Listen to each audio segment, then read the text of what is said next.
Like,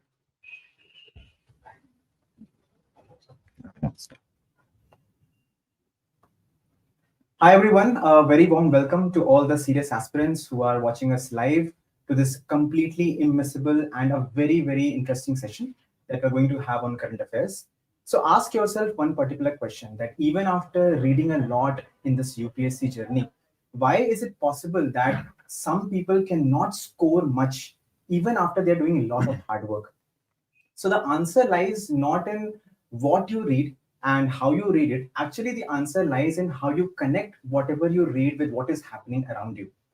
So the questions which UPSC asks these days is not textbook questions. They're asking questions which are related to history and connected with economics. There's technology connected to diplomacy.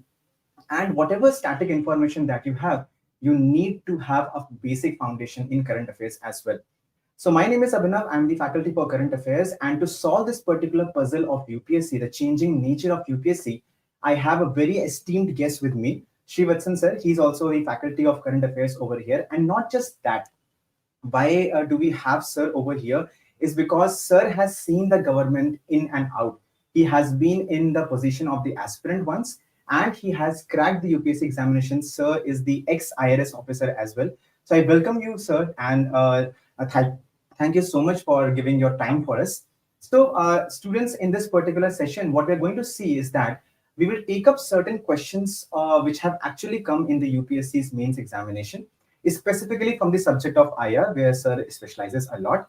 And we'll try to see how the trend of UPSC is changing, right? And sir will help us understand the thought process of the government, what exactly the government is thinking in the present geopolitical scenario. So let's dive deep into this particular session with sir. And basically, the first question that I'm going to discuss with sir is the question on India Africa, sir. So Sure. the first question says that it's the recent question in 2025. Yes, they've asked it in 2025. Yes. And sir, with respect to Africa, I have seen that they have asked question 3, 4 questions in the past Correct, 10 to correct, 12 correct. years. But this year they have specifically asked a question on digital partnership. Sure, sure. So, sir, is in this particular question, if I look at it from a normal aspirant's Sure. perspective, it looks like okay, India Africa digital partnership is achieving mutual respect, Correct. co-development, and long-term institutional partnership. Correct, correct. Sure. I would think like okay, if I have some examples, some keywords, I can just put and write the answer. Sure. Is there something more to this particular question when you look at it from the IR perspective or from the current affairs Sure, perspective? sure, sure. So, good evening, all. It's really nice to be a part of this session. So, diving in deep to this particular question, see, Abhinav, the pattern of UPSC is now changing, wherein even those questions which seem to be very static questions, right? Yes. They have a huge current affairs import. Now, I'll tell you why this particular question is also one. Now, if you look at it, or if you can plot the number of times that they've specifically asked Africa, it'll go to around 4-5 times across the mains examination. But as you see, there is another trend also. They are going into specific aspects of a relationship. Previously, they used to ask very generic questions. Explain India-Africa relationship. Right. Max to max, they might go to the extent of critical examination, right? Now they are going into a particular field wherein they are looking at various aspects of the relationship. Like in the present case, they are asking specifically about digital partnership. Right. Often what happens is, if we just read the static content, we will have an understanding, okay, India, Africa, global south, a part of the developing world, we have had a shared colonial history and things like that. Those are good points. Yes. But the question here is very specific. Digital partnership. Here we'll have to go a little bit onto the particular question itself. It says, India-Africa digital partnership is achieving mutual respect, co-development, and long-term institutional partnership. These three words are very crucial. And this directly ties to what our Prime Minister in the year 2018, right? He laid out 10 important guidelines or 10 points which will draw the broad contours of the India-Africa relationship. From there, you derive your basic understanding, and that, I think, point number 2 in that, it very clearly says that development will be based on Africa's needs. Often, our understanding of relationship of Africa with other countries is Africa is going to be probably a very passive donor wherein money is given and schemes or development So activities happening. comparatively, Africa is the Exactly. vulnerable Yes. country, So it and is more like the global north helping the helping global the south. But then India's model of engagement with Africa is very unique, and that's the reason why the Chinese also slightly get scared of our engagement with Africa, Right. because we treat them on equals. Mhm. In fact, we were the country which brought them even the G20 kind of membership, right, to the Yes. African Union. None of the other countries of G20 so far even thought on Thought those about lines. it. So, therefore, for this particular question, if you look at it, there have been a lot of recent visits that our Honorable Prime Minister and even other dignitaries would have made to a lot of African countries. For example, last year, they made one important visit to a place called Malawi. Hmm. Malawi it'll feature in your newspaper as just one news item. Right. In that, the Prime Minister actually launched a lot of digital schemes where uh, they try to bring about digital connectivity to that particular area. That is an example that you'll have to write. Correct. Correct. Or there is also another important scheme where, not a scheme, I would say, kind of a project of India and Africa, where we try to bring about telemedicine and tele-education to Africa. Now, here is where India's model of transforming itself, right? That's what we have pioneered in Correct. In the terms of the whole digital revolution, Yes. the India stack model that we have created. UPI and Yes, all the this. UPI, Aadhaar, and the Jandan accounts, that the model that we have cracked in the last 10 years. Africa is also in very, very similar developmental circumstances now. So what we do is we try to export this model onto that particular countries, probably tweak them a little bit based on their local African needs. changes.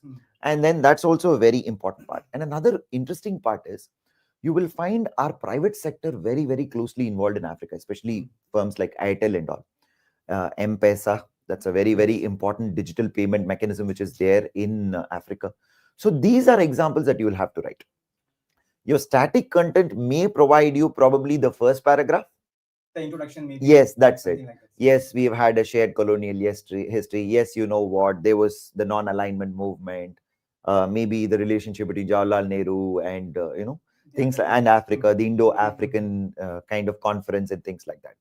But given the current trend now in UPSC, and given that knowledge is democratized, everybody now has access to knowledge also. It's not like when I wrote the exam, the knowledge, even the kind of democratization of knowledge did not happen. Since everybody has that, I think current affairs provides you that kind of edge.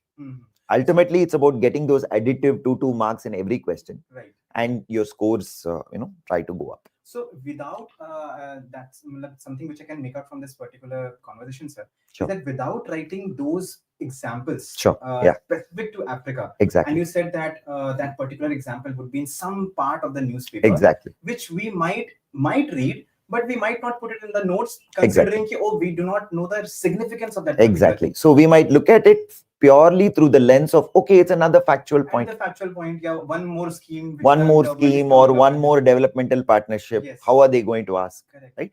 Here is where even, and I'll just segue into a very, very important part that you told. The art of making notes, especially for IR. Right? Yes. Now, foreign policy, at least as a subject, is a very unique thing wherein it comes in the intersectionality of static and dynamic. Right? You need to know some static content, but dynamically, so many things happen in the world on a daily basis. Yes. So how do you make notes is another very, very crucial aspect. You need to segregate notes in such a fashion that you're able to write it in the exam. Exactly. Ultimately, what's our point of taking down notes? It's not to publish a book later on, right? It's to ensure that we probably clear the exam in flying colors. Right. So in that sense, you've actually hit the nail on the head, wherein finally it comes down to the art of making good notes, digital or otherwise, depends on how you're going to use your resources. But taking notes in a very granular fashion, looking at where I can apply that point. That's important. UPSC is all about application. Yes. Right? It's not about having rote learning. Yeah. It's about, based on the demand of the question, I have a certain amount of knowledge which I have. Now, how do I apply it? Exactly. That becomes crucial. So from this particular dimension, I would ask all my viewers to take your pen and paper in your hand, right? And note down whatever points that we're discussing over here, how to prepare for civil services, especially the current affairs perspective with respect to IR, is something that you should write down. Fine. So be ready with your notes, be ready with your pen and paper. Now, from the next question, I would ask you as well to contribute your thought process, and then we will see what exactly needs to be there in that particular answer. and then you can also compare whether you were thinking in the right direction or not.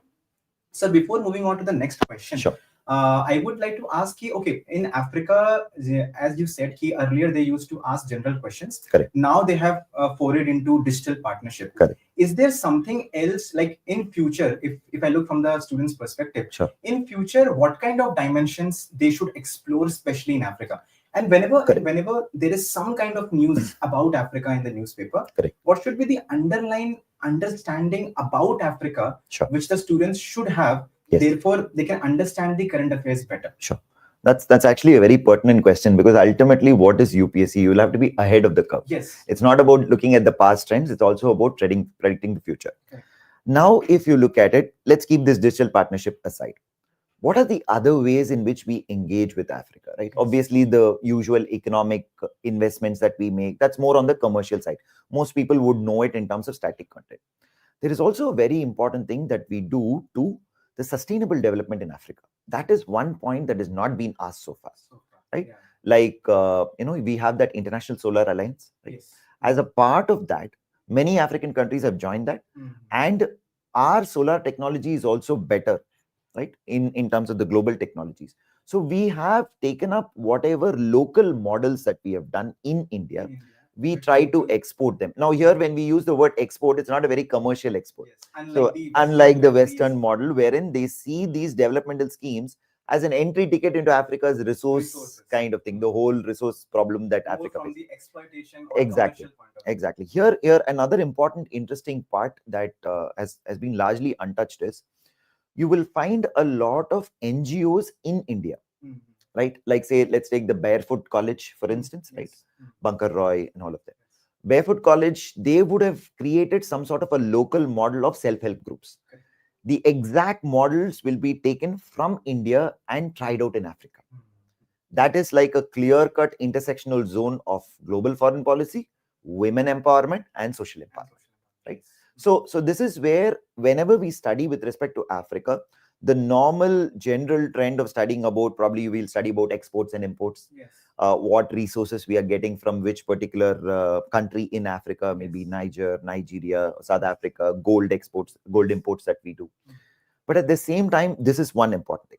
Another very, very crucial aspect for the future is critical minerals. Critical minerals is another important thing, because given that our relationship with China is like an on and off kind of a, love-hate. Yes, China weaponizing the dependencies that they have, and that they have done it across the board. It's not that they have a problem only with India. That's been their pattern across the board. Now, that being the case, and even in our local critical mineral policy, which our finance minister actually launched a few years back, they told that we will try to diversify our critical mineral supplies. And that's one reason why we are engaging with Africa on a much deeper basis, right? So this is another important thing. And the third crucial thing, which is of the future, is, let's take a country like Japan, right? India and Japan, great friends. But India and Japan also coordinate together for Africa's development. Right. So this is more like what they call it as a country from the global north collaborates with India, which is does the development. exactly. So this is where India is somewhere in between. That is the reason why we are even asking for a UNSC permanent member, right? Because we are not like other countries. We are not trying to divide the world into the global north and global south again, because that will be an encore of the Cold War era. We are creating a new model. That's the whole Vasudeva Kudumbakam and the Vishwamitra role that we are trying to play. So we are creating a new model where we are collaborating with other partners of ours, like, say, France, classical example. Great example, India-France collaboration in Africa. India-Japan collaboration in Africa. So tomorrow, when you study about these individual countries also, so this is one thing that the students can also take note of. Imagine if, you have probably the Indian Prime Minister visiting Japan. There, in the joint statements that they make, they would have told something about India-Japan collaboration in Africa also. That's an important point for Africa, which we need to take note of. So these are three things which I see as, future prospects, which can be asked as specific questions. So you told about one more dimension, which is energy. Energy. Wherein the students have to keep a note of it Sure. whenever they are reading the newspapers. Sure. The second dimension is the electronics industry, let's say. Yes, the especially critical minerals. Especially in the domain of critical minerals. And if you can largely, sorry to interject, Yes. and if you can largely put it as a theme, it's more like technology diplomacy. Technology diplomacy, yes. So that's a more thematic way of Yes. putting it. And third is India's collaboration with the other developed countries or Yes. the countries in the north. Correct. To do the To development, do the co-development activities in Africa as partners. So, sir, I can see that this model of India's development, Sure. how is it different from the developmental model which US, let's say the Western countries have, Correct. Correct. and also the Chinese country have? I can Correct. sense a sense of difference Sure. between India's model and the US and the Chinese model. So, Correct. can you elaborate on that? Correct. Maybe that could be another. Yes, area of definitely. question. Yes, that's also another important thing, because Africa is now in some sort of a second round of a resource kind of a, not a curse as it were, but they can actually make it a resource advantage now, right? At least in the initial part, it became a curse wherein people just plundered them. Yes. They did not get anything in return, back. right? So this is where the Indian model and the Chinese or the US model is slightly different. Now, the Indian model is something wherein it's a mutually beneficial relationship. Yes. I benefit from Africa, but Africa also benefits from me. Whereas and that is where, even with respect to the Indian model, we try to ensure that we provide local employment and all. We do not take our demographic, we do have perhaps the largest country in the world. We can actually export all of our labor and take them there. Yes, we try to avoid it, whereas the Chinese do that. Chinese, wherever they go, and this is true in Pakistan also. That's why you have a lot of Chinese getting killed in Balochistan. Why? Because of the CPEC, that is the China-Pakistan Economic Corridor that they're trying to build for quite some time now. They don't provide local employment. They don't trust the local country. Even though they refer to Pakistan as iron brother, this and that, they don't trust them enough. But India is not like that. And another reason why India is very different from the Chinese model, especially, is African countries may be something like fledgling democracies. They're trying to be, stable democracies. Yes. We are perhaps the only country which has actually cracked the code of both being somewhere a market-driven economy and at the same time being a very large populous country and a democracy. Yes. The African countries want that. They want that mix. Yes, there are some African countries which may have authoritarian leaders, no doubt about it. But I think most African countries are moving towards some sort of a democratic thing also. Another reason why our model is different from the American model. Here the Chinese, no. The American model is, even the grants that you give are not condition related. We don't put a condition that, you should conduct proper elections and then I'll release the next tranche of funds, which the Americans do, which European Union does. So we're giving space to the African countries to develop in their own pace. Correct. So this is where India is in that unique sweet spot, as it were, the purple spot, wherein we are a democracy like the West, correct? Where the Chinese are not a democracy, right? They may claim so, but they are ideally a very authoritarian kind of country, right? We might not have as much of money as the Chinese. That's also a fact. But at the same time, we combine the best of the two worlds. We give them the democratic kind of freedom for Africa to create its own version of development. Its own models. But at the same time, we are not like the Chinese trying to overtake their economy. So this is where I think the Indian model of engagement with Africa, and this is where our Prime Minister Modi clearly made that point, right? When in 2018, he made that point that, look, these 10 points that were laid out for the Indo-African future of development were extremely important in the sense that it created a new way of looking at the Indo-Africa relationship. Partnership of equals, partnership of co-development, partnership of Africa deciding the pace of its development. Yes. And previously, that was not the case. Correct.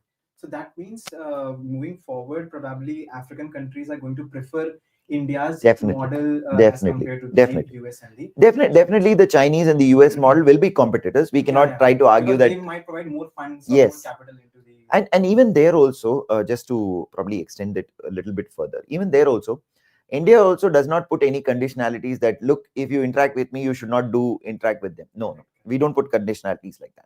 We say that what is best for your development? I'm offering you something which I feel is good for you and me, because I've had shared history with you, which the other two countries do not have. So I hope, students, that you would have got six, seven very good points. When you move forward and read Africa from now on, I'm sure that you have the PDF with you, wherein all the questions that we're going to discuss is there in the PDF. It is there in the description box or in the comment section. Please watch out for that. And from the next question, I would ask you first of all to brainstorm. The PDF is there with you. The questions are there with you. So try to brainstorm on the question. Let's move on to the next question. So the next question, which I want to Yes, discuss, is basically on the energy. No, sure. sorry, the globalization. Yes, The yes, second question, which is the waning of globalization, yes, post Cold War world is becoming a site for sovereign nationalism. yes, yes. My first question to you, sir, is that this particular question in its wording looks very simple, Sure. but I'm sure in the examination it's very difficult to write the answer to Yes, this yes, question. possibly. So first of all, can you please decipher the question for us, for all the aspirants? And for all the aspirants watching us, try to brainstorm and put in the comment section what you think is the possible demand of this particular question. Yeah. So this is like a general thumb rule that you can apply for all questions across the board. This is not just for this particular paper, any paper, including the essay paper, Yes. including your optionals also. So just some extra for the Yes. options also. Mhm. See, any question that UPSC asks in mains examination will largely consist of 2 to 3 keywords. Yes. First, you will have to take about the why, what, who, all those words, strip it apart. Yes. Just take those 2 keywords. Now, what are the keywords? yes, focus on the keywords. Now, what are the first 2 keywords? There's something called as waning of globalization. Globalization, we do know, at least from our studying of all the subjects, we will have a fair idea of globalization. Waning means some sort of thing wherein the decline of globalization. Yes. Post Cold War is becoming a site of sovereign nationalism. So the next keyword is, in between there's a post Cold War keyword, which effectively means post 1990s. Yes. Right? Cold War ends in 1990 with the breakage of the Soviet Union, and you go into sort of a unipolar, the United States only hyperpower kind of world. And they use a word called as sovereign nationalism. Now, what do you mean by sovereign nationalism? Look at these two. These two words are actually exactly contradicting to each other. Right. Globalization talks of a kind of an interconnectedness. Yes, it talks of opening up your economy. Yes. The whole WTO movement that was there, right? Global trade. Correct. Always the word global used to be associated with everything. Global trade, global environmental problems, yes. Global migration, correct? So the entire globalization movement was tied around movement of capital, movement of people, movement of technology. These are your 3 major pillars of globalization. Now, if you make these 3 as your pillars, now look at what is the question asking: waning of globalization, which means there is a downward trend in these 3 grounds. Yes. Now look at it, just look at it in terms of plain examples. You find Make America Great Again. Yes. Correct? The Americans were perhaps one of the few countries which wanted globalization, at least after the post-Second World War. Correct? They started to integrate Marshall Plan and everything, right? Integrate Europe first with them. But now, what is it about Make America Great Again at the cost of the world? Yeah. It's not about me interacting with the world and let's all become great again. It's not the same capitalist message that they told before. It's about some sort of an inward-looking tendency, right? This is where sovereign nationalism comes in. What do you mean by sovereign nationalism? It means that my domestic interest will take priority over me interacting on a bilateral or a multilateral basis with other countries. Yes. So once this starts to happen, and this is also true for European Union also, once this starts to happen, then the entire imagination that was there for globalization gets inverted. Right. Now what happens? Now see the trends which are there. America wants to become great by itself. So which means probably put tariffs on other countries. That is what they're doing. That is what they're doing. And make them much more closer looked in terms of domestic investment. Yes. So previously it was about how much will Google invest in India. Now it's about how much Google will invest in America. Yeah. And there was this meeting. Yes, where he was asking all the exactly. How much did you invest? How much have you invested? So which means that there is an inward economic look. The 3 pillars that I told. First, domestic investment, domestic economy. Second, one of the major aspects of globalization was about migration of people. Right. Correct. The Indo-American relationship was based on the Indian diaspora, right? You look at all the people, take it Mr. Sundar Pichai or, Mr. Satya Nadella, or even the a presidential candidate, to be candidate, who was there, Miss Kamala Harris, who was there. Diaspora is usually referred to as living bridges, we say, correct? You might have a lot of monetary transaction with a country, but living bridges are important. Now, the moment you become closer looked in terms of inward looking, what happens? H1B visas. Yes. There's a kind of re-look at it, or probably increase the fee related to H1B visas. Now, what is happening? I'm starting to look at nationalism through a very, very limited sense. It's like, it's like a zero-sum game. That's an often word that is used in foreign policy, right? Zero-sum game, which means that benefit, your loss. Exactly. And it also means that we can't both win at the same time. Globalization's core logic was all of us can win at the same time. Probably differently, but still all of us can rise along at the same time.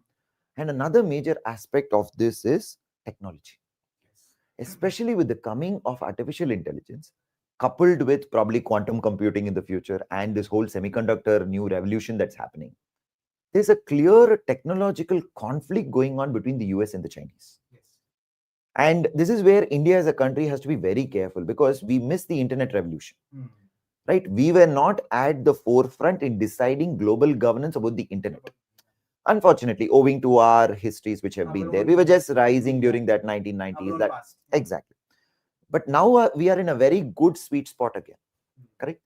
Yes, there is a kind of division in the world where the Americans are trying to create their own understanding of AI, LLMs, right? Large language models, and Chinese are doing their own.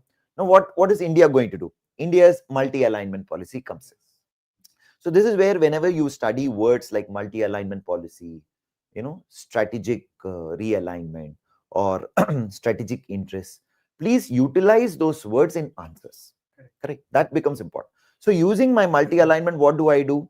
Whenever I interact with Western countries or developed countries, AI becomes a very important partner.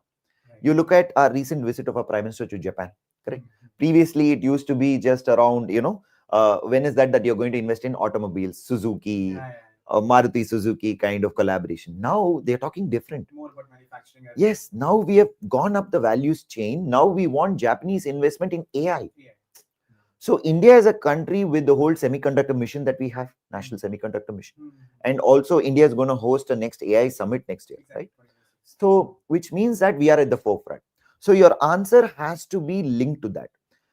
For such questions, to be very honest, you need to have an overall good current affairs understanding. Otherwise, these questions, you will not have textbook answers. Exactly. But it looks like this question looks like a textbook question only. Yes. The words are from globalization, from yes. let's say social dimension, post, sure. From the world history dimension, and sovereign nationalism, it's or IR dimension. Sure. Looks more of a static kind of question. Correct. But then if you do not mention these kind of things, yes. So sir, can you help the students that whenever they are writing the answer to this question, sure, what mistakes they are bound to commit, especially in this kind of a question? Yeah. So usually this is again another thumb rule. Rule number one is just look at the keywords in the question and then formulate dimensions on the basis of keywords, because ultimately I look at it from the perspective of the person who corrects the paper. We have all tried to correct papers also, right? What do we look at, right? Has the person answered the question?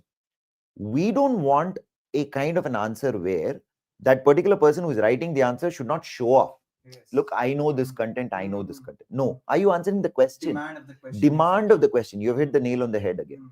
Demand of the question is perhaps the key thing. What is the demand of the question here? Those keywords, right? So keeping that aside, in most of these slightly loaded questions, I have this kind of a concept which is called as the theory of reverse working, right? First, formulate the conclusion. Looks very interesting. No, it's not rocket science. So this theory of reverse working, and it works across the board, not just here in your optional, everywhere, right? Slightly loaded question. Now this is a loaded question compared to Africa. Exactly. This is a factual question. Some current affairs definitely will add value to your Looking answer. at the question, we could have written yes, an answer, you can decipher the question. Now here, deciphering only is a problem. So that being the case, first, once you have deciphered, once you have a certain sense of it, formulate the conclusion, right? Now, what can be a possible conclusion? The question asks, and it uses the word elucidate. Right? Elucidate means something like explain. Understand the dimensions. Tell me what the dimensions are, right? Something like deconstruct me the question, right? Anyways, in this question, I think multiple dimensions. Multiple dimensions are possible, exactly. General yes, general words are used. So in this, if you're going to look at it as an foreign policy kind of a question, then Indian dimension has to feature here. Because ultimately we are writing the exam to get into IAS police and all. We are not getting into the UN civil service or something, right? So it has to be an Indian dimension. Now, what is the Indian dimension that you can add? The Indian dimension, a good conclusion is, yes, there is a trend that is happening, but how is India handling it? Correct. India is handling it through the levers like, say, multi-alignment. Yes. Correct. And not taking sides in all these big disputes. That's a major part of our diplomacy, because look at the backlash that we have got because of that, right? Yeah, exactly. Mr. Donald Trump going around telling, you know what, this is the country in charge of the Russia-Ukraine war itself, right? So that being the case, I think formulating a conclusion for this question becomes very important. Now, how do you formulate this? First, you'll have to understand whether this trend is true or not. From our limited discussion, it seems to be true. Correct. Globalization is on the downfall. There seems to be rise of sovereign nationalism, where countries are focusing more on inward kind of development and not interacting with other countries. Yes. So that's a clear foregone kind of a conclusion.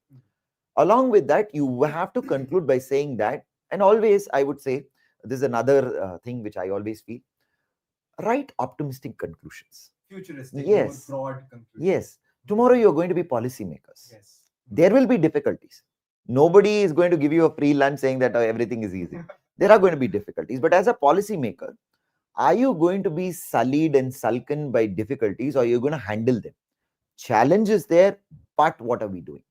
So your conclusion, if it's like that, yes, this is a challenge. Now, how does India handle it? Multi-alignment, Quad as a good way, the arrangement of Quad, different groupings that we have been part of. Those can be a part of your conclusion. But then the analysis, I think you can do it using those three metrics: the economic metric, the migration people metric, and the technology metric. Now that will give you a good framework.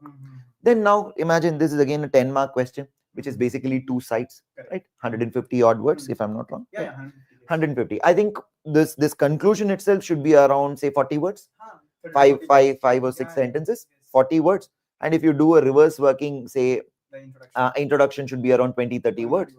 Aram say you'll be able to write it up. So I don't think it should be a big issue. So, sir, in this question, we have talked about the waning of globalization. We majorly, when we talk about it, we majorly look at the Western form of globalization, which is waning away. Yes. And sovereign nationalism, when it is growing, again, Correct. we're talking about US Correct. becoming America first. Correct. Don't you see the trend that India is also moving in the same direction, like Atmanirbhar Bharat?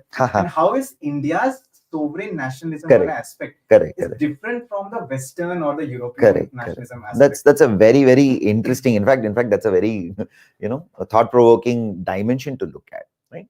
See, with respect to India, okay, look at my neighborhood, correct? I have 2 countries, 2 adversaries. I wouldn't say enemies. Enemies is a very, very, it's a very undiplomatic. We genuinely don't want it, right?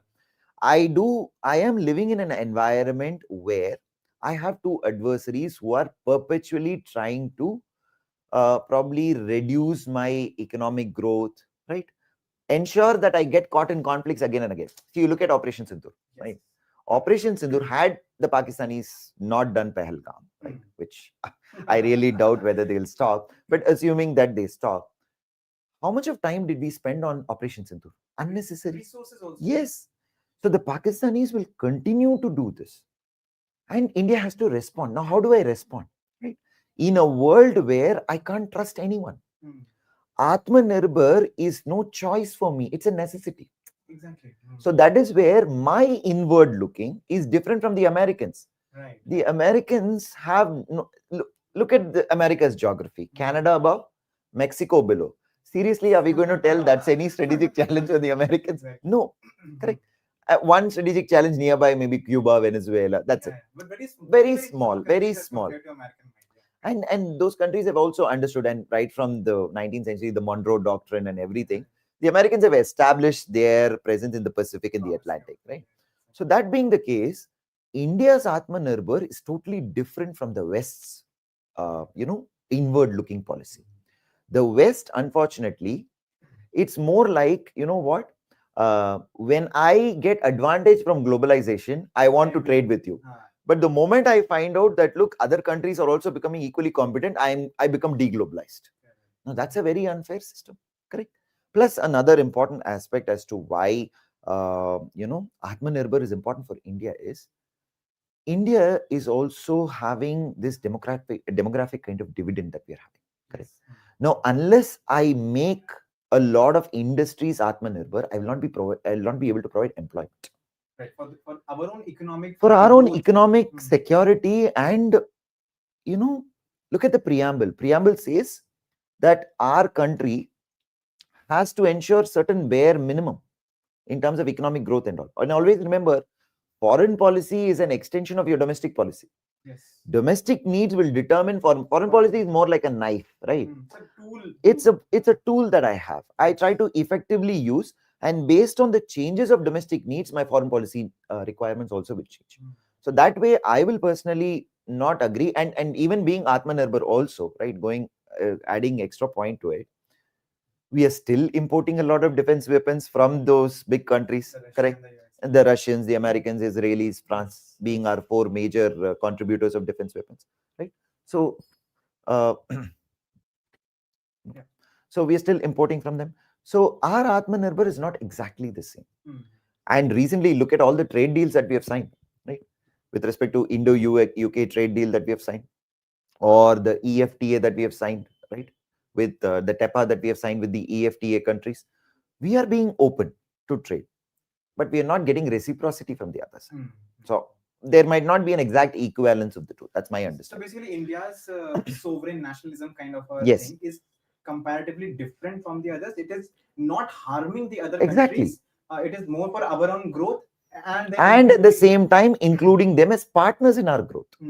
They are seeing us as competitors. Right. So there's a difference between seeing a country as a partner where both of us can grow together versus seeing them as competition.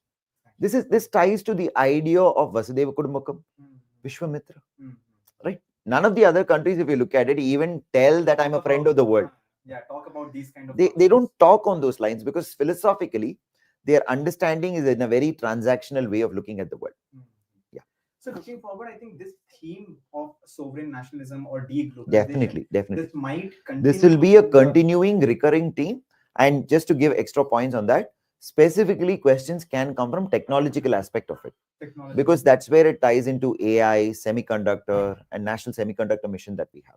So yeah, definite prospects are there for these questions repeating itself. Exactly, with different dimensions Sure. in focus. Absolutely. Absolutely. Fine. So to all the viewers listening to us, this is the kind of question which certainly it would seem like everyone can write the answer to it, because all would have read about Cold War, all would have read about globalization, Sure. Everyone would have heard about these words of sovereign nationalism and all. But until and unless you have these current affairs examples which sir has mentioned, the question's quality might not be similar to what an excellent kind of an answer could That's be. true, because ultimately, see, this is where UPSC is different from a college exam. Yeah. College exam, I am evaluated individually. Yes. So I can get an outstanding grade, so can another person. Exactly. But in a competitive exam, if that other individual gets an outstanding grade, it effectively means he or she is above Ahead me. of us. Yes. In terms of ranking, in terms of marks, right? So that's the harsh reality of this competitive exam, right? Any competitive exam for that matter, more so in this, right? So that being the case, every mark counts. Exactly. Every additive 2 marks. So assume that you write an average answer of this, right? Just for attempt thing itself, you'll get a 3 or a 3.5, whatever it is. But what's the difference between a 3 and a 5.5 or a 6? And additively, if I can get these 2 marks in say 20 questions, that's 40 marks. 40 marks, and that's a huge jump. That's a massive jump. First, getting into the list, and from say maybe ending up with say an Indian Railway Management Service to an IAS. No offense to any service, but then all of us may aim for the top. We Correct. aim for the top 3 That's a fair thing that all of us would want. So that being the case, I think these additive 3-4 marks, it might individually seem less. Correct. But in the final ranking, that's going to make, that's why I think we have even titled the video as how to score 100 plus marks. Right? We have not titled the video by saying that how to get 80-70. 80-70, I think anyone who studies reasonably well will be able to get. Now, 100 plus can be questioned by our viewers because Sure. we just get 4 questions of IR in Sure. the examination. Yeah, yeah, right? that's also true. And that makes it how much? 2 questions of 10 mark or 20 marks? 50 right? marks. 50 marks. 50 right? marks. So, from where are those extra 50 marks? We're going to talk about it in the later That's in the true. session. That's true. You have to stay with us for that particular thing. Sure. So, basically, especially in this question, the second question that we have discussed, I feel a lot of relevance of current affairs is there. Definitely, definitely. And people might not know how to apply current affairs, Yes. specifically in these That's kind true. of That's questions. true. That's So true. that is where you need to have certain skills to incorporate That's current true. That's affairs true. in such questions. That's true. Okay, moving on to the next question that we have. I think the third question in the PDF, the viewers, please have a look at that question. And that question is, so the question is, energy security constitutes the dominant kingpin of India's foreign policy Sure. and is linked with India's overarching influence in Middle Eastern countries. Correct. How would you integrate? Basically, UPSC is trying to ask a bureaucrat kind of thing. How would you integrate energy security with India's foreign policy trajectories in the coming years? Correct. Correct. So if I'm again looking at from the student's perspective, Sure. looks like an easy question. Fairly easy Energy question. security, Fairly easy. Middle Eastern countries, we might have a lot of content on it Correct. as well. Correct. Correct. But one dimension, but I feel there are two legs to this question. Sure. One, UPSC is trying to attach or relate energy security with the traditional countries Correct. of Middle Eastern Correct. countries. Correct. And then immediately they're asking, how would you integrate energy security with the foreign policy trajectories in the future, in the coming Correct. years? Correct. That's true. So That's true. that is where probably, and that is where you will expand on it. Correct. Probably UPSC is also trying to ask whether the traditional countries and the traditional Right. forms of energy Right. system are Right. sufficient for India Right. or not. Right. Right. Right. So again, over here, if I have not read current affairs much, I still Correct. have points on it. Yes. Okay, Middle Eastern countries, Qatar and Yeah. Yeah. UAE, I do have Correct. oil, gas, and Correct. those kind of Correct. relations. That's true. That's true. The crux of this question. Right. And why is UPSC asking this question? Looks like an easy question, but is Yeah. it really an easy question? No. Again, it goes to the question of whether you're going to get average marks or Yeah, high whether marks in you're this question. aiming for Yeah. it. Yeah. That's the whole Correct. grain of what we are trying to tell. So here again, if we try to deconstruct the question, energy security, again in terms of thinking itself, right? Mm. Entire world is in a transition zone. Yes. Right. You do have conventional reserves, Yes. like say oil, natural gas, and that is where Middle East, that is West Asian countries that we have had, right? So one good part will be your existing setup that you have with them, like say UAE, Saudi Arabia. But they're also making an interesting thing wherein they're telling that integrate energy security in India's foreign policy trajectories in the coming years. Mm. Now look, this is where you should understand current affairs even in terms of domestic changes in West Asian countries. Yes. Right. Mm. Let's take two important West Asian countries, right? Middle Eastern countries, Middle Eastern in a very countries. US sense, right?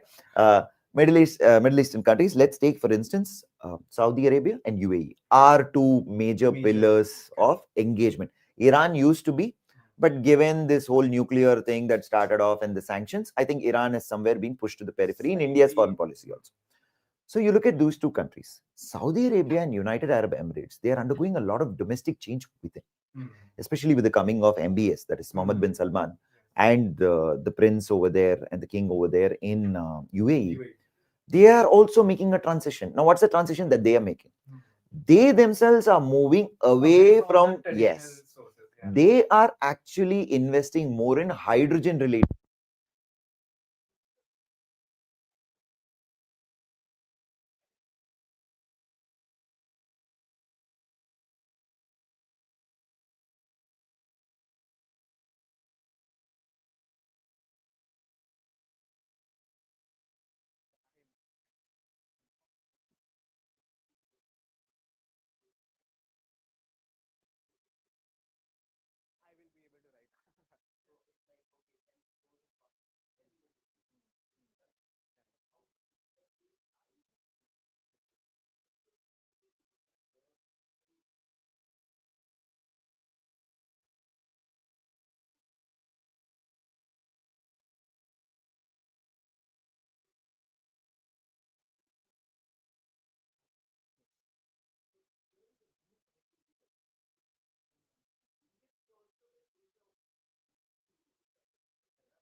अरे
अरे एक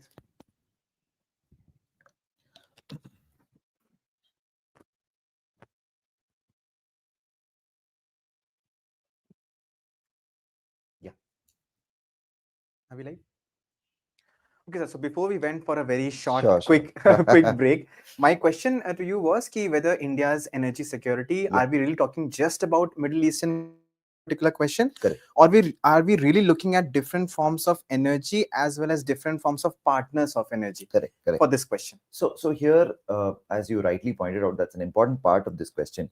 And this also becomes a difficult exercise when you actually write the exam. Right, Because right. in the exam, let's be very honest. We'll have to spend max 7 minutes, Correct. right? That's exactly. it. And then 7 minutes just to frame the question, just to see the keywords, right? In this, the second part, and that is why it's very important to develop the art of reading the question quickly, right? Now it says, how do you integrate India's energy security with India's foreign policy trajectories in the coming years? So though the starting focus was on Middle Eastern countries, nowhere in the second question are they trying to tell that restrict yourself only to Middle Eastern countries. So you can use something like a 2/3, 1/3 approach. Right? Mhm. 2/3 focus on Middle Middle East, East. because that's the major chunk of Crux the of it. question. Yeah. So you're trying to clearly give the impression to the person, look, I've answered the question. Yes. Go back to basics. Mhm. Answering the question. Then finally, the last 1/3 part of your conclusion, and maybe the last concluding 2 paragraphs, I think you can bring in a larger policy that India is following with respect to how we are trying to do.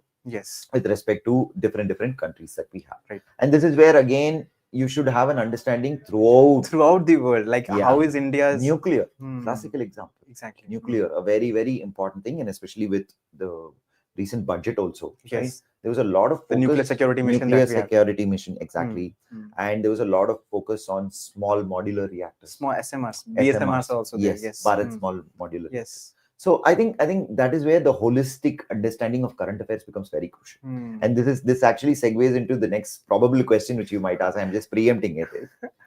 See, whenever you study a particular subject, let's take the question of foreign policy here, since we are discussing that. Do not think that foreign policy issues should be applied only for GS2. Exactly. Not just for the IR portion of GS2. IR part, they are asking 50 marks, and therefore this is it. No. In fact, if you look at it as the future questions that we will discuss, yes, a good chunk of paper 3 is linked to paper 2. Exactly. The science aspect, the the security science aspect. and technology aspect. Because you look at how any science and technology policy that we do. Supposing if they ask a question on space technology. Exactly. Right? Or rather, at least for the future missions, like say the Chandrayaan 5 and things like that, you will have to collaborate with NASA. Exactly. You will have to collaborate with French Space Agency. Correct. Or with Japanese Space Agency. Yes. Those are your partners. Why would you have agreed to sign the Artemis Accords, for instance? Exactly. That's the intersectional zone, where paper 3 talks of space technology, great, the technicalities. But when you actually put into policy, foreign policy is one of your major levers through which you implement this policy. So implementation will require the foreign implementation policy will require it. So and in fact, just to go back, question number 5, if you look at it, is a classical instance of that. Though that question would have featured in paper 3, yes, it talks of semiconductor mission. Now our general understanding of that question will be, okay, let me write about national semiconductor mission. Let me write about skills development. Let me write about which states have best resources to do it and things like that. Max to max, we may go into probably importing technology. That's it. That'll be like a peripheral part. The fabrication technology. Yes, fabrication. Yeah. But interestingly, if you look at least the last 1 year, in almost all of the joint statements that we have with technologically advanced countries, semiconductors is featuring. Exactly. Semiconductors is featuring, and good classical example of that is Singapore. With Singapore, recently there was a prime minister. So just for our viewers, Sure. We have switched to question number 5. So please keep a note of that. Question number 5, just have a look at it. Sir is explaining the IR correlation with GS3 right now. So just have a look at Correct. it. Yes. So just for the sake of the students also, question number 5 says India aims to become a semiconductor manufacturing hub. What are the challenges faced by the semiconductor industry? And mention the salient features of semiconductor mission. Now, salient features of semiconductor mission, static. In current affairs, I'll be able to know those 4-5 points. Done. Challenges needs an understanding of the semiconductor as an industry. The entire supply chain. Yes, the entire supply chain. Exact word is supply chain. The entire value chain, which is there. Right from, say, fabrication to, creating the designing part, aspect, and then getting the materials, right? Yes. The silicon and the germanium and everything, right? So it's a more like a value chain. Now, generally, when they ask questions on what are the challenges, okay, you should not stop with that. Exactly. You should write what is India doing to address doing to address those challenges. Think as a policymaker, as a bureaucrat. Yes. Nobody is asking you to question. Tell me the challenges alone. Correct. We don't have that mandate. Tomorrow challenges also, you should know what is a solution for it. That's where foreign policy comes in. Correct. Solution is something wherein I may have demographic advantage of a talent pool. Okay. Right, in terms of engineering graduates and things like that. But semiconductor skilling is a very specific skill. Right? They may have the initial understanding, but I need to collaborate with the global partners who have pioneers in it. Correct. Singapore, classical example. The Singapore semiconductor industry started off in the 1990s, 1980s. Can you imagine? They have a when good, we were just opening up our economy. They have a good 30-year advantage of things which we can do and we should not do. Exactly. This is where partnering with countries like Singapore, it's not just about the money that they give. In fact, Singapore is one of the largest FDI investors also. Yes. It's not just about the money. It's about us not doing the mistakes that they did, learning from history. Right? One. Not reinventing the wheel. Not reinventing the wheel. Classical, well put actually. Not reinventing the wheel. So that being the case, even when goes to Singapore or the Singapore Prime Minister comes over here, there will always be a collaboration on skilling. Where Singapore will collaborate with many of our universities, right, to skill people in this. Correct. Now, it's not a pure GS paper 3 answer anymore. Exactly. And UPSC, for all you care, doesn't say in its thing that what is GS2, you should write only in GS2, and what is GS3. No. In fact, the hallmark of a good preparation is you initially study subjects individually, but then if you've studied them well, the subjects merge. There is a lot of correlation, interconnection. So you will actually seamlessly move from one subject to another. To the subject, yes. Right? Yes, the core part, yes, paper 3. No disagreement with Correct. Core part is paper 3, but that extra 1 mark, that 2 marks, that is going to push you up there. So even in the, you talked about the solution part. Sure. I think even in the challenges, sir, can we see the international dimension to it? Definitely. Because access to technology. Exactly. That's another major challenge, because this is a new industry for me. And plus another thing that the semiconductor industry mission also will talk of is India not just looking at fabrication alone. We want to move up the value chain. Up the value chain, exactly. And look at how the technology you need to couple with AI. Yes. Right? We are no longer in the same semiconductor. We want semiconductors which will help AI. Right. So again, another technological link. You're able to see this. Correct. So I missed that part because I was just opening up, and probably I benefited it through the services kind of economy. But I did not build anything over here. Exactly. It was largely imports. Only. Now I'm in a very important zone where I need to somewhere catch up from what I left, but at the same time build something for the future, which is AI linked. That's where, say, when an NVIDIA CEO visits India, important. Why? Because that's the intersectional zone between AI and semiconductors. Correct. So technology diplomacy, again, you should look at it in a very granular fashion. Exactly. Both are technologies, obviously, from a GS paper 3 GS3 perspective. But what is the link between, say, an AI and semiconductors? And that link is coming from the IR section. Exactly. Yes. Because I am in that transition zone. Hmm. I want people to collaborate with me, and I am also willing to collaborate. What's the give and take that I give? I have talent pool which you don't have. I have a lot of free land which you don't have. I am trying to create a lot of incentives in terms of tax benefits, in terms of land acquisition benefits, which probably a small country like Singapore might not have. Yes. Right. So this is that complementarity which is there. Complementarity is another important word in diplomacy. What's the give and take? What is that I'm going to benefit, and what is that you're going to benefit? So basically, even in GS3, you would see that your IR knowledge is very, very crucial 100% to write excellent or a above average, or let's say above answer which is better than others. Yes. Until unless we write that, we won't get those 2-3 marks extra. The additive 2-3 marks cumulatively is what is going to make it. And that is the gist of this particular session that we're taking up. This is how, sir, the nature of questions is changing in UPSC. Even the questions that they ask this time also, they asked a GS4 level question in GS1. We were discussing it that day, civil services wala question. No such correlation with GS1 directly, but yes, they're trying to understand, okay, whether can you do it or not. So this is what UPSC is doing, that they're asking questions from one subject. So there is no longer compartmentalization of questions and even subjects. For studying, you should compartmentalize, because otherwise there won't be method to it. You will feel like you have not studied anything at all. Right? Everything is so random, is like so vast. You have not finished anything. So for study purposes, syllabus is king or queen. Very important. That will give you the guiding light. That will be the beacon light. But after study, after doing multiple revisions, after consolidating your preparation, I think these barriers of GS1, 2 should go away. Effectively evaporate. So in terms of just one question, in terms of implementation, as in how should exactly the students do this particular thing? How should they come up with such kind of notes, let's say, which are more correlated, or those understanding which is more correlated in terms of all the subjects? How should they actually implement this particular thing? So first, let us look at, since we are discussing about foreign policy specifically, first, they must have a country by country separate notes. That is non-negotiable. See, often what happens when people take notes for foreign policy is they do it date-wise. Right. You are not a historian, remember. Correct. Historians do it date-wise. Correct. Foreign policy is a subject. History is important, no doubt about it, because present is a continuity of the past. But what is the purpose of the notes? Again, go back to basics. Purpose of the notes is to maximize my score, not to publish it later. Correct. So that being the case, first, you should have country by country notes. Within any country, I'll give you an open challenge. Within any country, max to max, you're going to have 6 to 7 dimensions. That's it. You will have the cultural, historical dimension. Like, say, for instance, the cultural relationship between, say, India and Bhutan, Buddhism, very important. Culture.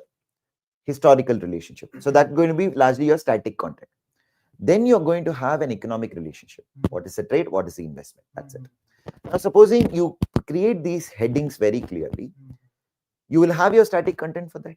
You would have studied from some book or somewhere, some standard sources which should be there. But the hallmark or the key is, how do you integrate new events into this? And that is how you update. That is how you update.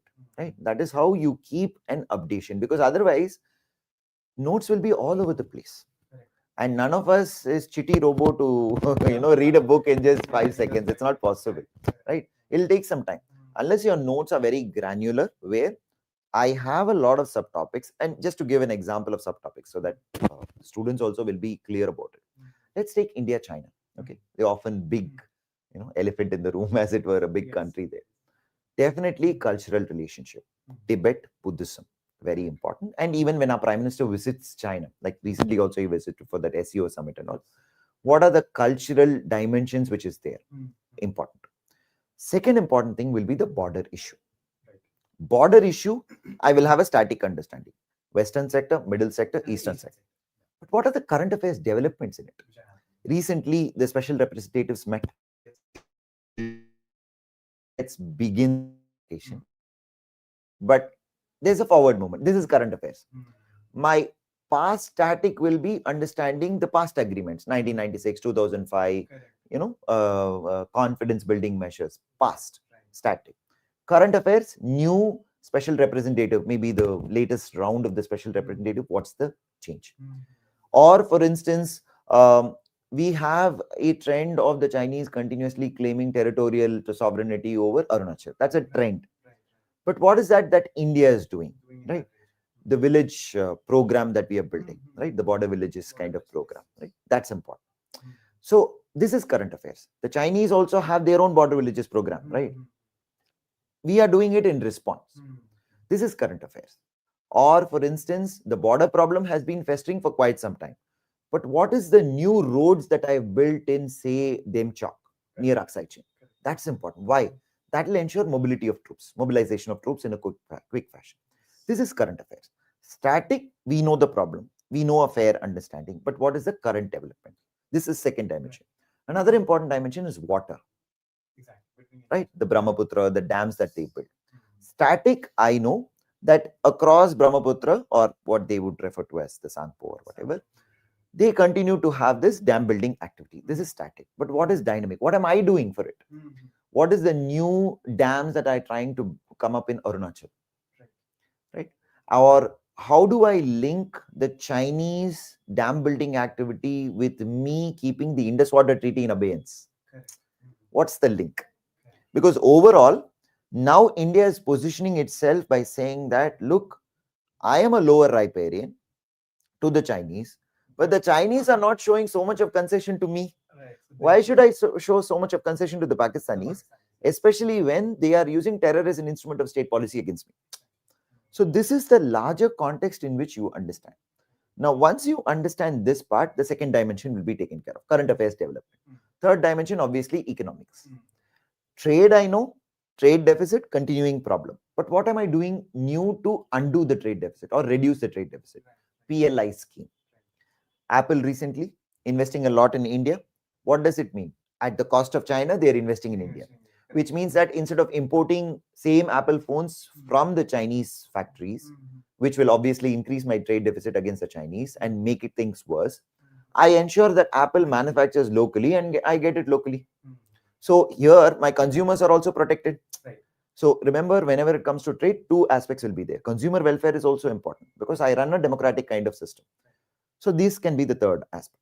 Fourth important aspect is Pakistan dimension. What is the Sino-Pak nexus which is going on? Right? So like in this, to that, what is yes. So like this, we must look at it in multiple dimensions. Or another dimension can be, what is the presence of the Chinese in South Asia? A big problem for me, right? Especially my littoral countries, neighbors who are there. Yes, the maritime security aspect of it, their relationship with Bangladesh or with Sri Lanka, with Maldives, for instance, correct? So these become very, very crucial. This becomes the next aspect.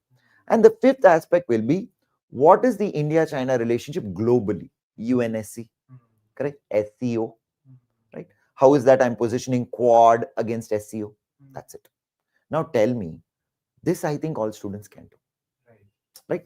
First thing is they should understand each topic in a very granular fashion. All the crucial dimensions, that's enough. And also another issue which might come in with respect to students is this whole FOMO aspect that they may have.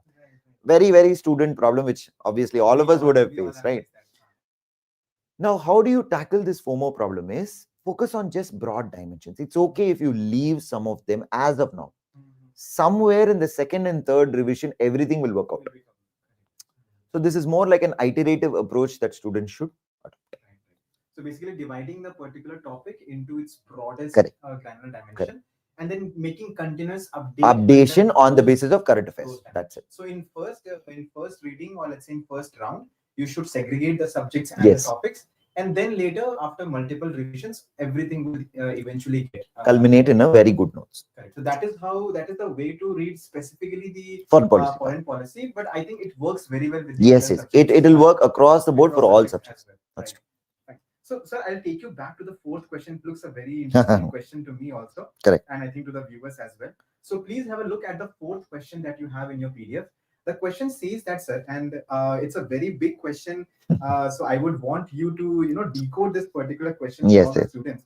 It says that the reform process in the United Nations remains unresolved. Yes. Because of the delicate imbalance of East and West an entanglement of the US versus the Russo-China alliance. Correct.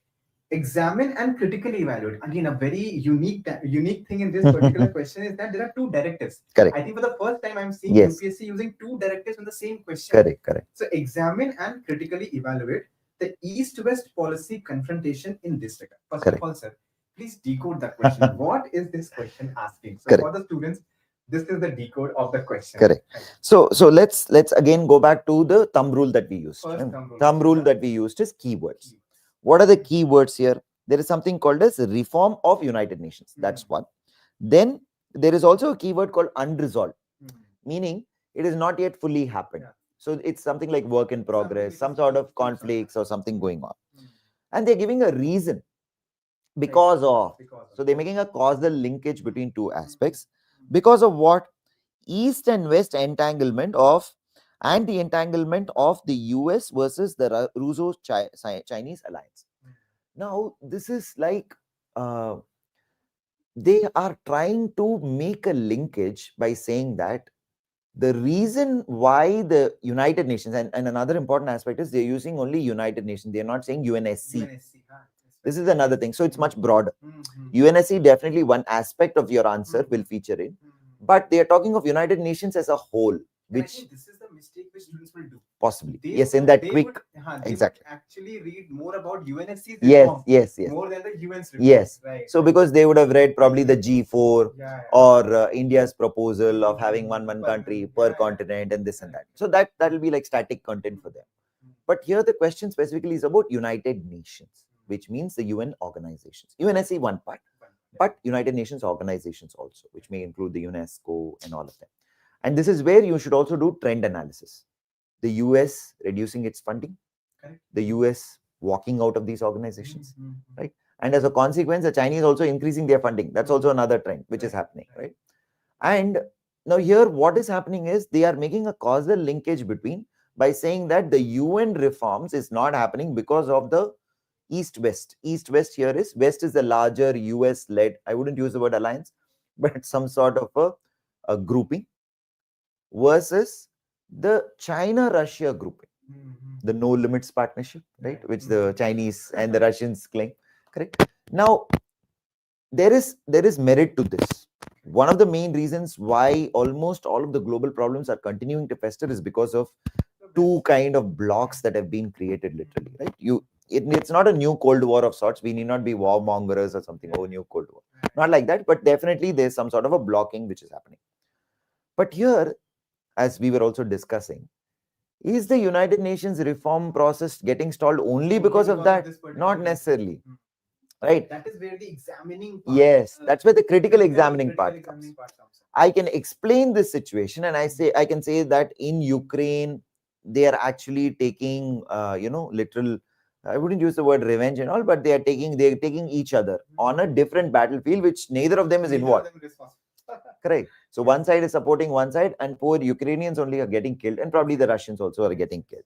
So that examine part, I think you can do. But where the critical examination comes in is, whenever they give a particular question and they ask critically examine, you should examine the question and say whether the linkage that they make is right or wrong. Correct. It may be a very limited linkage. Limited understanding. Yes, limited understanding, one-dimensional. But there's another dimension here, as we were also discussing outside. One of the major reasons why the reform of the UN is not happening is also the global north, global south. Yeah, and that is something completely missing in this question, right? It's not just the east-west blocks that are getting created, but there's also the global north, global south. That's one aspect. And also an India-specific reform that we want. The Chinese are the biggest problem. Right. UNSC reform, right? At least all the other 4 members in the joint statements, right, which they have with India, they clearly say that we unequivocally support India's candidature. Okay. We might have to test it when it actually comes down to push comes to shove. But at least on joint statement level, they are accepting it as a policy of theirs. But the Chinese, we know their policy with respect to India, right? We are not even able to, unfortunately, in that UNSC 1267 committee that recently, which deals with terror-related organizations, we were unfortunately not able to designate a lot of organizations. LET, Lashkar-e-Taiba, known for some of the biggest terror attacks in India, the Mumbai attacks and all. Exactly. But still the Chinese were not allowing that to happen. So from an Indian perspective, again, every answer should have an Indian perspective. We are not writing world history paper here. Right. And this is where again some mistakes which students Correct, make correct. is that they would not necessarily include the Indian Yes, perspective, yes. especially in the IR Yes. paper. So they might think of it as some sort of a global Kind analysis of a that needs to be question. done. Yes, this question is globally, but you're writing the civil service exam for India. Again, go back to basics, which means that globally, if this is the situation, how is India handling it? That has to be the part. That has to be a good chunk, at least a 1/3 chunk, I would say, for this. Maybe not a 2/3, that'd be too much, because to explain and to critically examine will take 1/3, 1/3. Yes. The last 1/3 is how does India handle it? This particular, right? So that's important, and that is where again the whole multi-alignment aspect comes in. How am I part of both SEO and quad? I'm not taking alliances. I am saying, and even for the Ukrainian issue, look at my position. I'm saying it's not an era of war. Exactly. Right? I'm saying that please, both of you all don't fight. Though I'm not being, I'm a very good interlocutor. Right? Since history. Yes, since history, I've been a very good interlocutor. Yes. Right? And where peace has been one of the major, global peace has been my core focus. So that being the case, I somewhere feel this question, and it's a very loaded question, to be very honest. I think we should be fair to aspirants also, because when we write also, solving this question in the exam very pressure, it's tough. It's I tough. think this was one of the last questions Yeah. asked. By the time they'll be very tired, extremely also, tired. and They'll they want to will just get rid of that entire paper. That's Understanding this question itself and then having two directives in the same very question. true. Very true. Correct. So this is something which really looks forward to it. Okay. So sir, now jumping on to the next question, which is I think fifth question we have discussed. We have discussed that. I would just want to discuss one more question. Sure. Which is the sixth question. Sure. And that is again now we have seen the four questions which have come in this year's paper. Right. We have seen the semiconductor question which actually came in the GS3 paper, but had a major relation with the IR perspective. Yes. And remember, sorry to interject. Semiconductor question was a 15-mark question. Exactly. So, and that is why putting in the IR Yes. becomes very important. Yes. Over there. Yes. So next question, which is again a very interesting question, is the sixth question. That is the challenges before the Indian economy. Correct. When the world is moving away from the free trade and multilateralism. Correct. To protectionism and bilateralism. Are you able to see linkage from the second question that we discussed on sovereign nationalism? Right. Exactly. So there's that clear linkage of trend which is there, where globally countries and even trading blocs also, correct, they are moving away from free trade as a form of understanding. Right. So here the question is about, and again this features in GS paper 3. GS paper 3 in the economy section. Correct. So over here, we first of all saw the interrelation between science and tech question and the IR question. Yes. Over here is the interrelation between economy question and the IR foreign question. policy So related. before we decode this question, my first request to you is, when we write this question, the major doubt which will be there in the mind of the aspirants, should we write this question from the economy's perspective, having more of economics keywords? Correct. Or should we include all these IR keywords which are actually there? Because that is where we discussed. We have to focus around the keywords. Correct. But this came in GS3 economy section. Correct. So how would the answer, will the answer differ if this was a IR question rather than being an economy question? That's a major doubt. That's true. Since that's actually a very fair question, because even when no matter how much we say all subjects are blurred and you need to write, but when you write individual papers, okay, it's something like one part of your brain only starts to work. Correct. So when you're there in that GS2 mode, it'll be like polity, governance, IR. So we are so curated to that kind of thinking, and rightly so, because all of our tests also which we write across revisions that we do, so we do it subject wise, right? But still, let us look at another difficulty the students generally face, okay, which is they might not have equal quality content for all questions. This is another major issue which all of us would have faced, right? There are some favorite subject for us where we spend a lot of time, but and owing to paucity of time also, students would have touched upon some topics like, okay, I know a little bit of it. Imagine if such was this question. I know a larger understanding of the economy. I know monetary policy. I know for for fiscal policy. I know external sector, so much of loans, debt. I know the general dynamics of the economy. Okay, and I can list down the challenges assumed. But what if I don't have content? Right? This is relevant content that you can write. That's why I keep telling foreign policy at least, and this I'm not trying to be very foreign policy centric here, but since we are discussing about foreign policy over here, all subjects you must utilize them wherever possible, because You should not leave any stone unturned. yes, because remember, mains writing is a very important opportunity that has been given to you. You do not know whether it will come back again. Correct. I mean, given the kind of competitive nature of prelims also as an exam. People who have cleared the examination could not clear prelims next year. So once you get mains, one of the major things that I keep telling students is, don't leave any question and come. You're shooting yourself in the foot.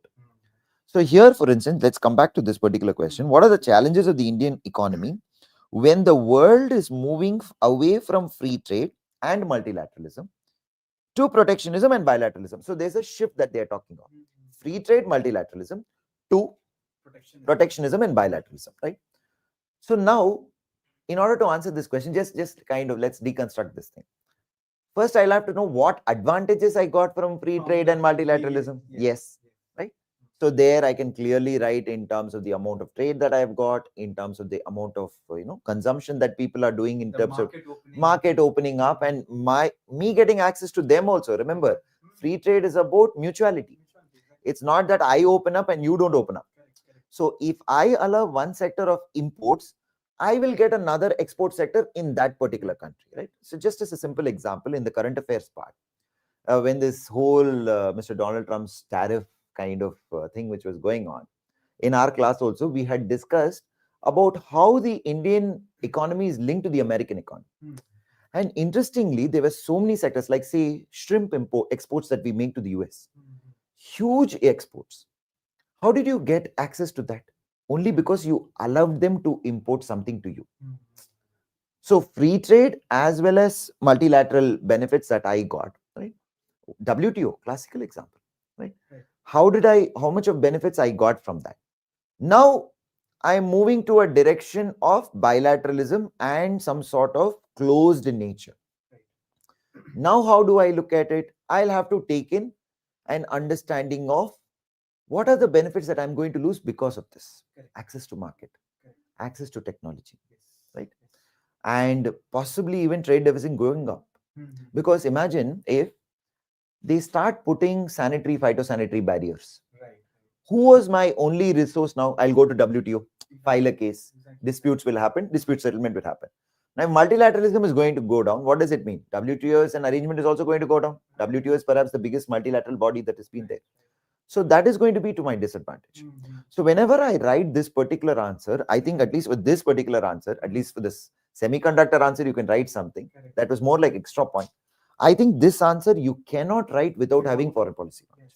And another important thing that comes in, at least in the last 1 year, we are signing a slew of free trade agreements, new ones.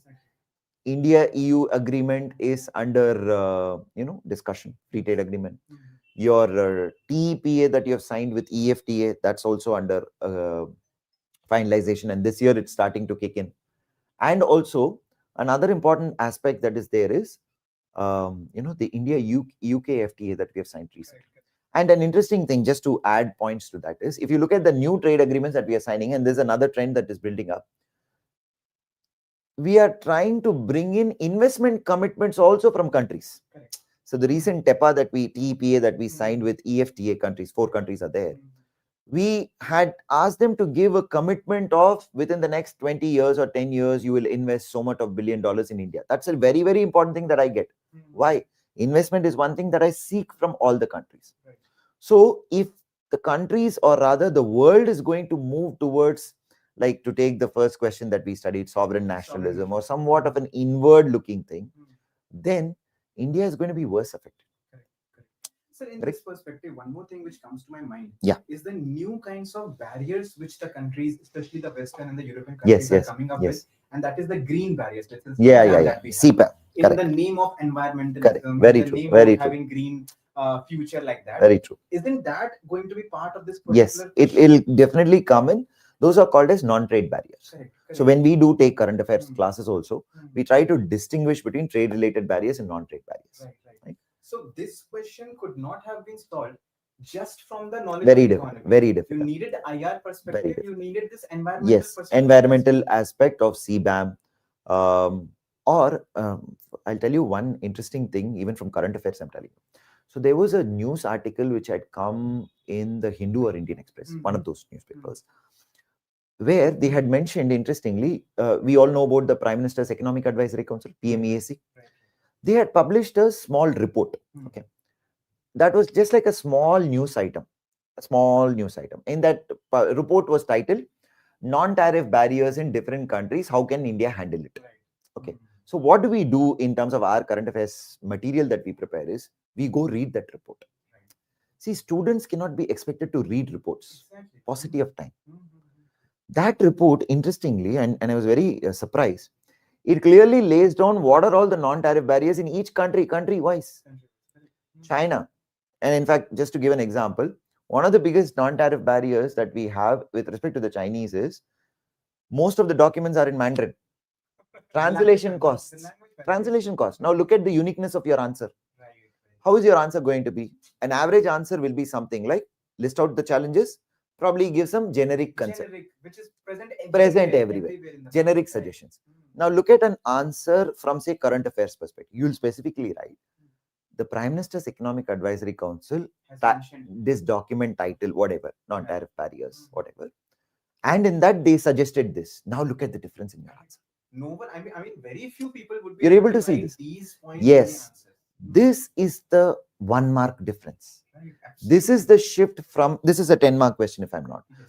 This is a shift from a 2.5 to a 4.5.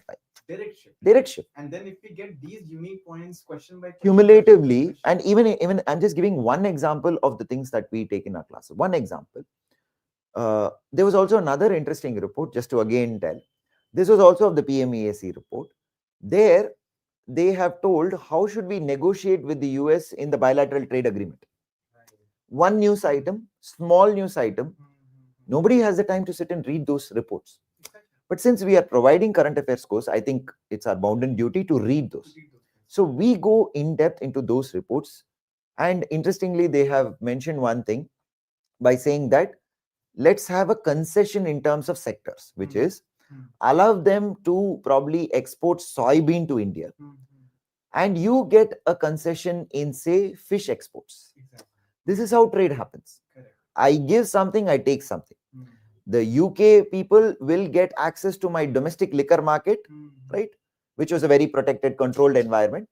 Whereas I get access to their textile market, competing with Bangladesh. Bangladesh is my neighbor, very important neighbor, but I'm their competitor in UK.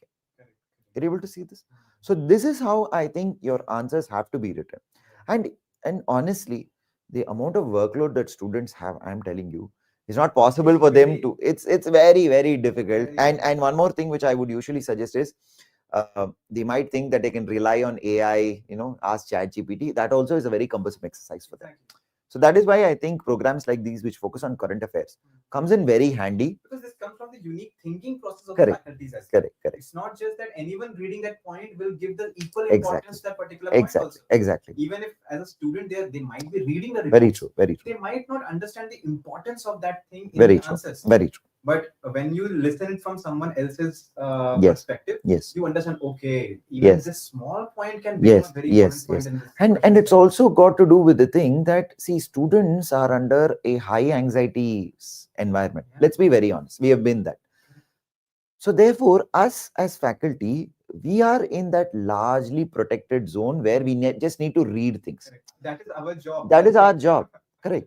So once we do that well, I think students will be benefited a lot from that. Exactly. These unique points can only come from that area. Correct. So, sir, there are two more questions, but I think I'll leave those questions to the students to find the linkages. There is a question on maritime sector. Yes. And on terrorism also. And wherein the interrelation comes between IR and the internal security aspect. Yes. And then the second question, which we're leaving to the students, is the question on terrorism. So, Especially I had kept those two questions wherein you have to think and then you have to come up with the interlinkages and send us the interlinkages in the comment section. So now I would want to come. We have discussed a lot about mains. I would like to come to the prelims aspect. Sure. Okay, fine. This is how the preparation for IR has to be done in the mains. Sure. Very well understood. Take a topic, segregate them into proper headings and subheadings, Yes. major dimensions, Yes. and keep updating that. Sure. How is the IR preparation for mains different from the IR preparation for the prelims? Because now why I'm saying this, these days we see increasing number of questions Correct. in the IR domain. Correct. So both in the IR and the internal That is very true. number of questions are increasing. That is very true. So what would you suggest to the students? What should be the difference in the preparation methodology? So just to give a cricketing analogy, okay. I mean, all of us would watch cricket, right? The opening batsman of cricket will provide you that heavy lifting. Yeah. Correct. A subject like, say, polity, correct. Economics, correct. Heavy lifting, 10, 12 questions. If you should have a good 80% accuracy in it. Exactly. That's a usual trend that everybody is going to do it and all of that. But subject like IR is what I call as the tail enders. Right. The tail ender hitting 3 sixes in 3 balls is a big push. Right. That's the difference which will come in the last row. If the other side is chasing, they will know these 18 runs. Right. It might not seem to be a very big thing, but a tail ender hitting those 2 sixes at the end, maybe in the last over, that will be the difference between victory and losing. And it's also a moral booster also. Yes. To end it on a high note. Yeah. So just taking this cricketing analogy forward, let us look at how those 2 hours of prelims usually goes on, right? Initial burst will be there wherein you'll solve a lot of polity, economics, some good areas. Yes, this is there. And then there are going to be questions which are going to be difficult. That is where questions from IR comes in very handy. Usually there are 4 to 5 questions. I think if you do a mapping, it comes to around 5 to 6 questions. Yes. Pure IR questions. Yes. There is going to be yes. Now, in those 5, 6 questions, from whatever pattern analysis that we have been doing, it falls into largely 3 or 4 areas. Right.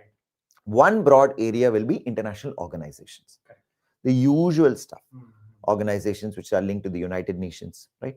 Organizations, BRICS, Quad, SEO, BIMSTEC, and the G7, though India is not part of the G7, but we are regularly invited to the G7. So anything which is India-centric, like say the G20, right? So those are organizations. Now, even in organizations, how are you supposed to study?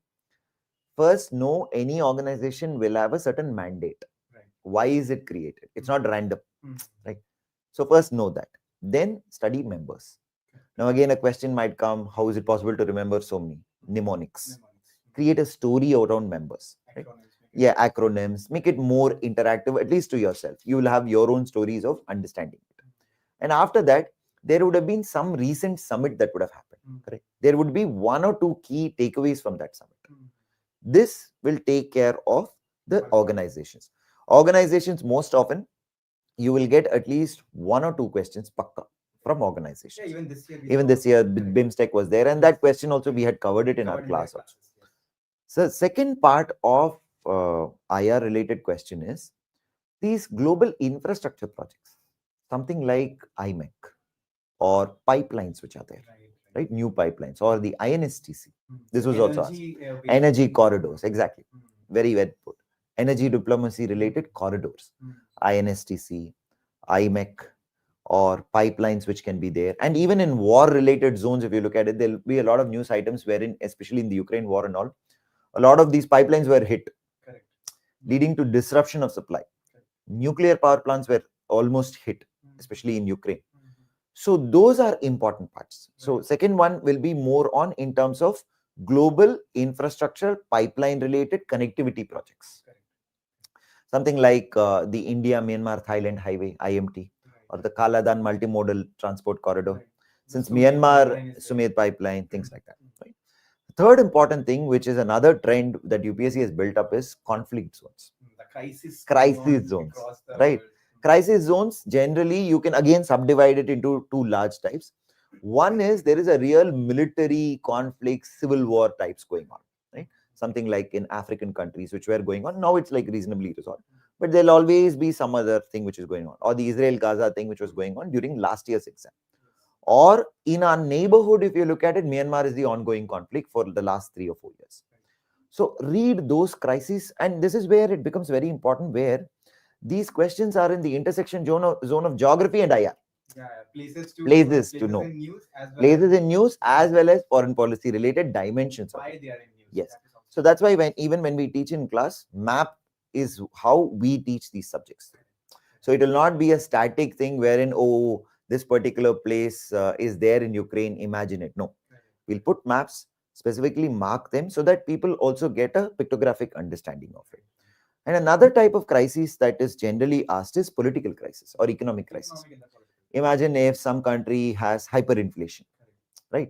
Or like say in Argentina's crisis, there was a huge economic transformation only that has happened. New political leader has come in. The thinking of the country only has changed now. So those are spots that you need to keep on picking. Now, this has again become a challenge. Why is, see, most of these questions come from your world page of very, very important newspapers. These are all small tidbits will come. Exactly, and which we usually miss out. Which we miss out.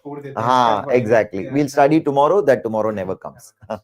So this is where I think having these material in one place becomes crucial. And it's that final revision that you make from a consolidated material. Because we are talking of prelims. We are not talking much of analysis. We are talking of very static stuff. We are talking of patterns. And we are talking of mappings. Right? These are the three aspects. So this being the case, once you have these things in one place, it's easier for you to revise one day before the exam. Because in prelims, it's more of the factual information which is needed. You cannot just analytically connect everything. Exactly. So those factual information will be required in the mains True. examination to write your examples. That is true. These points. That is more like a, what can we say, fringe benefit. Right. That's more like an extra benefit that you get. But generally for hardcore prelims preparation that you do, it's best that you probably bifurcate it and see it as prelim centric. Right. So with this, sir, if in case, let's say a student has to prepare for IR and specifically current affairs in IR, what are the, let's take one particular topic, futuristic topic from where question can come. Just let's take India Pakistan as a relation. Sure. Basically, it was in news this year also, but they have not asked. They have not asked it. Probably in the next year they can ask a question. Now, my question is that usually we find questions like on general broad perspective of India Pakistan, let's say, but can UPSC foray into newer dimensions in such kind of topics? For example, in Africa, we saw they're foraying into digital partnerships specifics. So is there something else that the students need to look into when they read newspapers? Yes. So this is again a very interesting aspect that at least for the future we need to think of. Static content, I think people will know, India, Pakistan, terrorism, Kashmir and things like that. But what is the current affairs aspect to it? There's a new dimension which is developing, just since we have asked about Pakistan. Often our understanding of India-Afghanistan relationship, right? We used to see it separately from Pakistan. Now we are also seeing it in the context of Pakistan, right? As the Pakistanis are moving closer towards the United States, or the United States is moving closer to Pakistan, depends on how you perceive the relationship between the Sharif, Trump and the Asim Munir triad, right? Depends on how you look at it. India is now looking at Afghanistan, right? And this is also another challenge that India will have, because do I recognize Afghanistan? Do I recognize the Taliban government which is there? So that's why we have reopened the embassy over there. But we have not just, as of now, done diplomatic kind of recognition and things like that. So it's in that middle zone. So this is another question which can ask is, because Pakistan's often claim which they make is, India is trying to seek strategic depth in Afghanistan. They are trying to encircle me. Right? So this is one aspect of Pakistan. Second, untouched aspect of Pakistan. Obviously, Indus Water Treaty should have been there probably this year, maybe next year they might ask. Another untouched aspect of Pakistan, which they have actually asked in other South Asian countries, is they try to link domestic changes in that South Asian country as a foreign policy question. Like, I'll give you one example. In 2014, there was a huge protest that went on in Bangladesh, right? So they asked a direct question regarding those protests. That's a domestic thing. Generally, when we study foreign policy, we are like, okay, this is that country. We tend to assume a lot of things. Why do we need to study about Domestic. internal politics of the Exactly. So this is why even in our classes, we make it a point that first we try to give them an introduction to the country. Without knowing what that country is, I mean, you might know the name, you might know the capital, you might know the general political setup. Yes. But do you know trends that are happening in the country? That is another question, because this is directly linked to the Balochistan question also. This is another important thing. And obviously, another trend which is there is, owing to this close relationship that is building between the US and the Pakistanis, about cryptocurrency. Correct. So look at our policy with respect to Pakistan in dealing with Pakistan's global terror enterprise. Right. One is we try to take them on militarily. That's a domestic internal security kind of question. But another thing that I try to do is diplomatically isolate them. Name and shame, diplomatically isolate them. This is what we have been doing. This has been one of our core levers of foreign policy. Yes, right. Fodder points of foreign policy that we have had. But now the Pakistanis are getting, I wouldn't say global recognition, but at least global acceptance. Right. And owing to whatever these countries are having their vested interests. So how do we challenge that? How do we balance that? And also, one of the major places or the forums that we take on Pakistan is the FATF. Right? If India did not take the effort in grey listing Pakistan, I don't think it would have happened.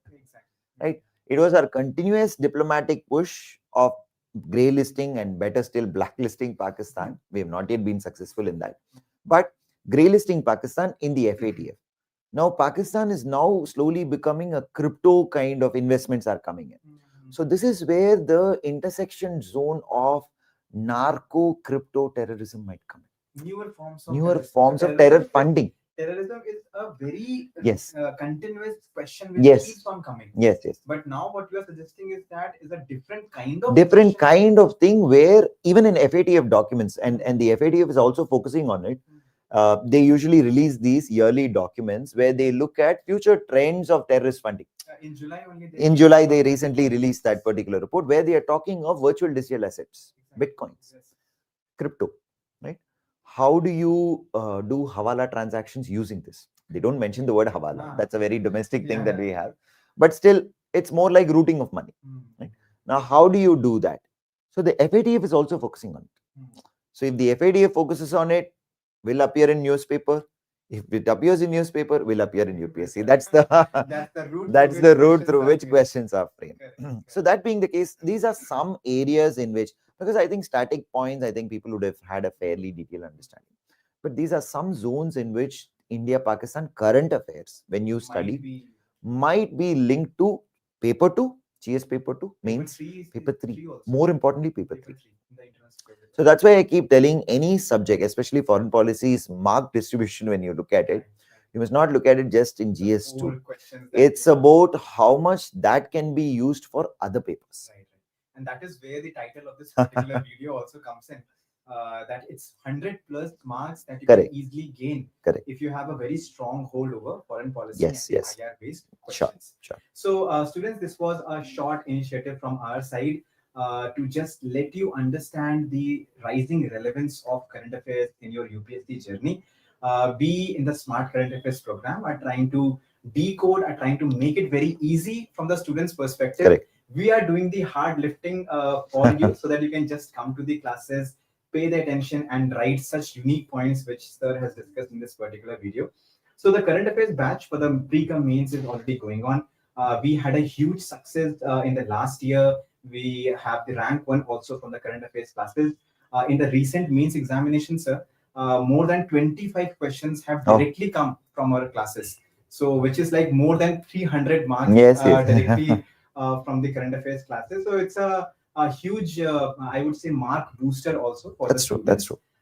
Giving and the crucial point about the classes that we're trying to build is that you will not have to rely much on other materials. Yes. You will not have to give in a lot of time to the other sources of current affairs if in case you are enrolled over here.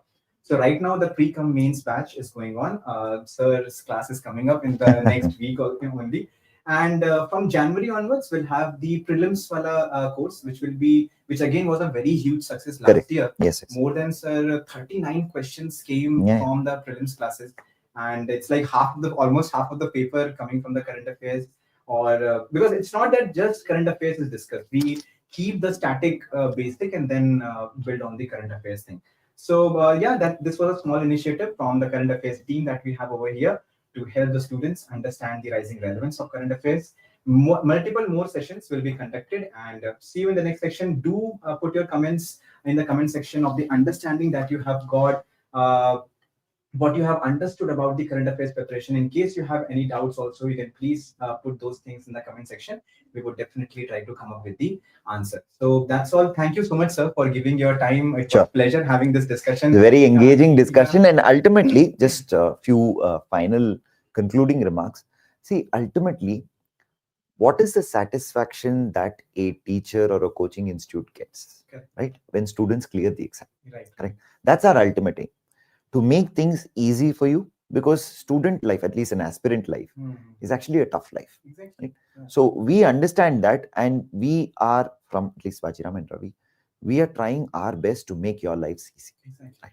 Social pressure, so much of competition. Oh, very difficult. So many subjects to study. That's true. In that, if you're overburdened with reading a lot of current affairs, that also becomes a huge burden. So this is the problem that we're trying to solve over here in a very interesting and very curious manner. So see you in the next section. Till then, keep studying, and thank you so much, sir, Thank for you. giving your time. Thank you. Thanks all.